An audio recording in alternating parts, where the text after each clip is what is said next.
Laker family. That was horrible, beyond atrocious. What I just saw. The Lakers just lost in blowout fashion to the Oklahoma City Thunder. And to be honest with y'all, the game came on a little early. I was still at work. And I came in, and so what I did was rewind. I saw the score and it wasn't looking too good. So I went on ahead and rewound it and watched from the beginning. I couldn't even get through the second quarter.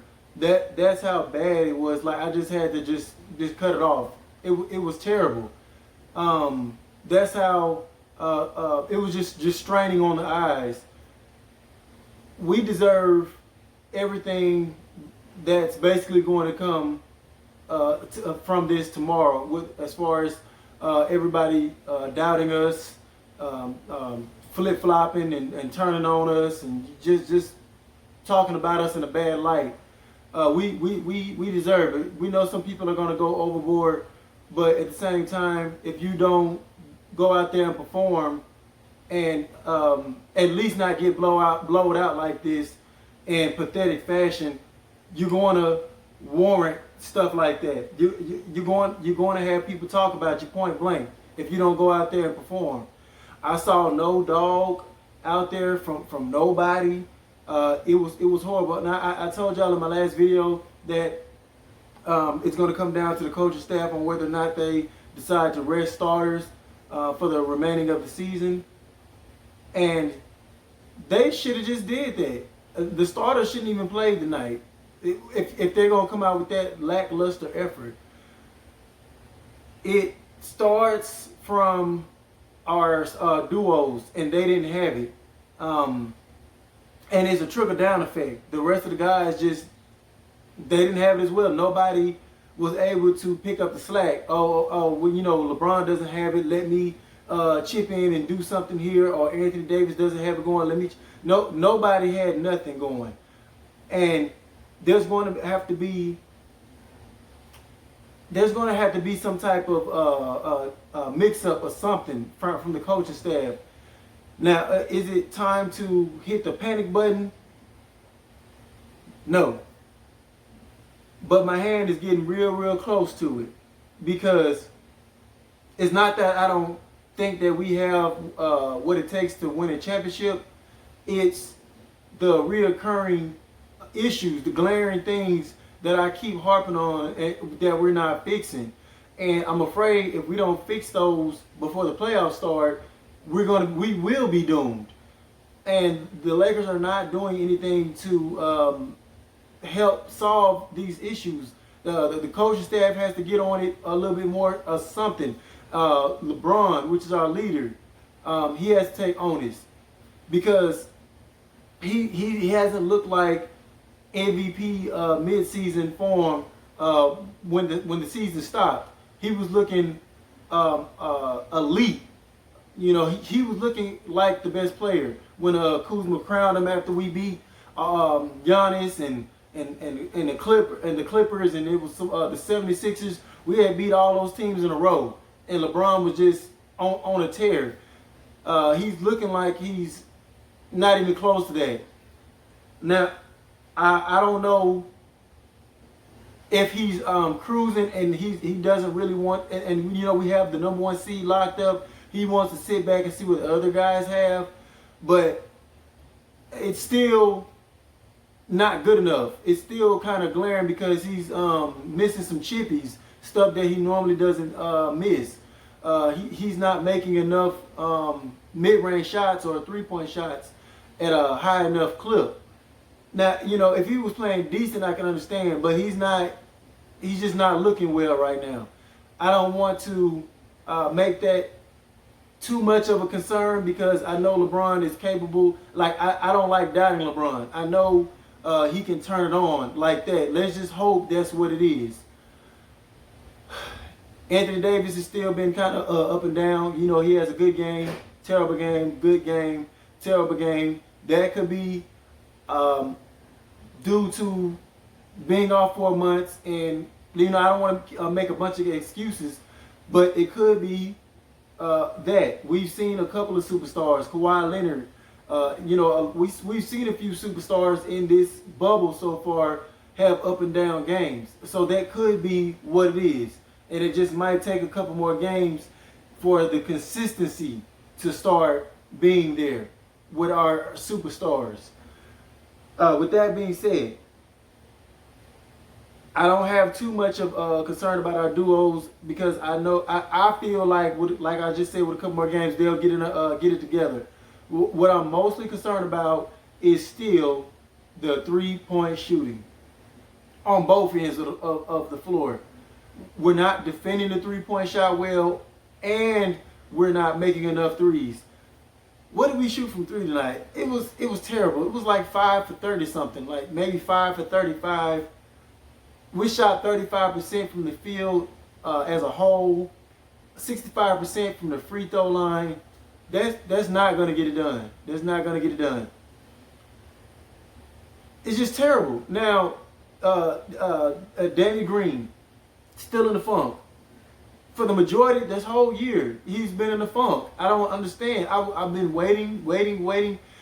He finally strung together a couple of games towards the end of the stoppage when he was starting to, feel himself from 3. But for the most part, we've paid this man millions of dollars to come to our team to build up a wall, a house of just bricks, building up bricks, and there's going to have to be some type of change. Whether it's they insert Kyle Kuzma into the lineup, because Danny Green is causing such a strain on our superstars, and that factors into them having to work harder for shots and everything as well, because teams are able to collapse on them because they know Danny Green is going to brick. They know Caldwell Pope is going to brick. Caldwell Pope is another player that started out the year very slow, but then he, after 2 months or so, he caught fire. We need Caldwell Pope to catch fire like that again. Now is like the worst possible time for us to have cold KCP. We need hot KCP. He's that type of player. He's either cold or hot. We need hot KCP going into the playoffs. J.R. Smith, terrible. He's been terrible so far, and I hate to say it, it almost looked like a mistake that we even gave him a chance. We should have gave Jamal Crawford, which I think he hurt himself, but still, somebody else that spot, because J.R. Smith is just not cutting it right now. He's looking lost on defense. He's whining and complaining every time a call is called against him. He's just out there, just a body. Now, I hear people saying we miss Avery Bradley and Rajon Rondo. True. But that still doesn't mean that we go out there and lay eggs like this. That Avery Bradley shouldn't be the reason. He shouldn't be a big enough reason for us to lose by 20. And to be honest with you, the Oklahoma City Thunder, they shot terrible from 3. Imagine if they shot well from 3, what the score would have been. That's just terrible. Guys, we have concerns. We have legitimate concerns going into the playoffs. I heard news that Rajon Rondo is supposed to be joining the team soon. We need him back. We need him back because LeBron looks gassed from having to do a lot of the playmaking duties, because we still don't have another guy that's capable of breaking down the defense and playmaking for others, getting Anthony Davis easy shots, getting other guys going. We don't have that other player besides Rajon Rondo. Yes, Rajon Rondo hurts us in the three ball game, but he still gets he gets easier shots for the other players on our team. And I told y'all before we came into the bubble that Avery Bradley, to me, was the third most important player on this team. It was between him and Kyle Kuzma, the third most important players on this team. And now that we don't have Avery Bradley, it's glaring.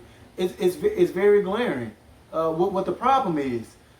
It seemed like when we inserted Avery Bradley, our defense, it just became whole, like a glove, because he made it so hard on people to penetrate to get to the goal. By the time they got to the goal, our big man was able to get over in time enough to block or change and contest shots. And we're not even seeing block parties like we saw at the beginning of the year, like with Dwight Howard, JaVale McGee, Anthony Davis. We're not even seeing block parties anymore. That's because they can't rotate quick enough when guards are just blowing past our first line of defense. It's impossible.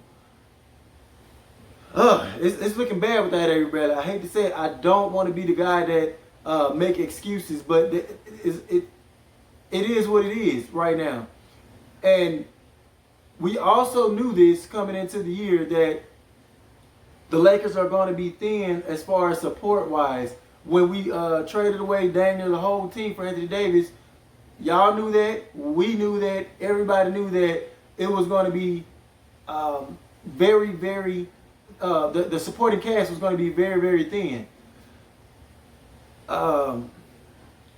With that being said, I think that Frank Vogel, not Frank Vogel, but the general manager, name is slipping my mind right now. I'm so pissed. Rob Pelinka, he did such a great job. Just getting, especially after Kawhi did us like that, did us dirty like that. Rob Pelinka, I felt, did a great scramble job to get the guys he picked up, Avery Bradley and Danny Green and so on. And the pieces started to fit like a puzzle, especially during around mid-season. The pieces were beginning to gel. So we don't have that complete puzzle together, and that one little piece is like leaking, like the Titanic. That one little piece that didn't come to the bubble with us, it got us leaking like the Titanic. And we got to patch that up by guys playing better, having that killer instinct, that dog mama mentality. I like Dion Waiters. I think he might be the closest guy to having that dog mentality. He's going to go full throttle. He don't care what the score is. You know what I'm saying? He don't care if they fall behind. I see Dion Waiters still going out there fighting, and that's what I want to see from everybody else. I don't know why Kyle Kuzma is not getting enough minutes, but if you're gonna let Danny Green build a brick house up, he's dang near finna build up a whole new Disney World in Orlando with the bricks he's throwing up. You might as well let Kyle Kuzma get in there and see how he gels in the starting lineup, if he can knock down some shots and make the game easier for LeBron and Anthony Davis. Terrible loss, but like I told y'all in my other video, Toronto Raptor is the surprise team of the East, and the Thunder is the surprise team of the West. I give them full props, but there's still no way, we're supposed to be losing like that. Just sit these guys for the remainder of the season if they're going to play like that. I personally would like the guys to still, play together and not get lackadaisical, because they don't look to be in full form yet, and it's going to take a couple more games for them to get in that complete full form, mid-season form. So I don't think resting them is the answer, but at the same time, they don't need, if they're going to play, they don't need to play like that. They're going to have to get serious. Time is running out. It's running out. The playoffs is right around the corner. Let's get serious, Lakers. But that's all I have for today. Thank y'all for watching, and don't forget to like, share, and subscribe to the Laker family. See y'all next time. Peace.